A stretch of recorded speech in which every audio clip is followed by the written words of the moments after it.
एक बार वृंदावन में एक संत हुए, कदम खंडी जी महाराज। उनकी बड़ी बड़ी जटाएं थी। वो वृंदावन के सघन वन में जाके भजन करते थे। एक दिन जा रहे थे तो रास्ते में उनकी बड़ी बड़ी जटाएं झाड़ियों में उलझ गई। उन्होंने खूब प्रयत्न किया किंतु सफल नहीं हो पाए और थक के वहीं बैठ गए और बैठे बैठे गुनगुनाने लगे, हे मुरलीधर छलिया मोहन, हम भी तुमको दिल दे बैठे, गम पहले से ही कम तो ना थे, एक और मुसीबत ले बैठे। बहुत से ब्रजवासी जन आए और बोले, बाबा हम सुलझा दें तेरी जटाएं।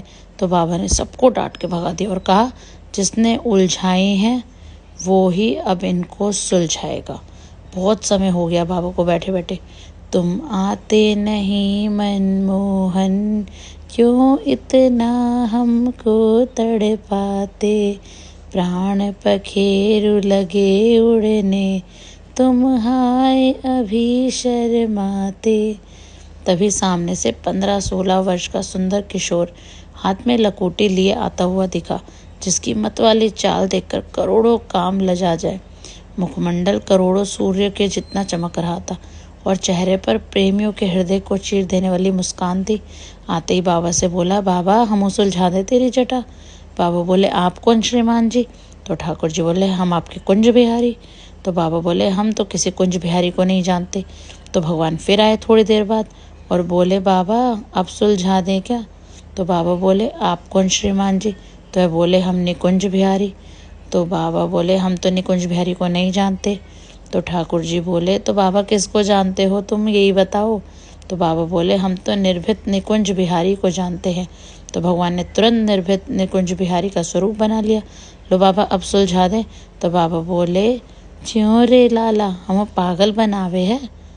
निर्भीत निकुंज बिहारी तो बिना राधा जू के एक पल भी न रह पावे, और एक तू अकेलो सोटो सो खड़े हो है। तभी पीछे से मधुर रसीली आवाज आई, बाबा हम यही हैं, ये थी हमारी प्यारी श्री जी राधा रानी।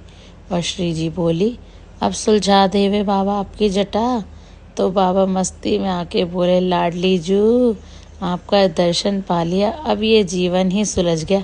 जटा की क्या बात है, लाडली जी की जय हो। श्री राधा रानी हम पर भी ऐसी ही कृपा करो। राधे राधे। कुंज बिहारी श्री हरदास।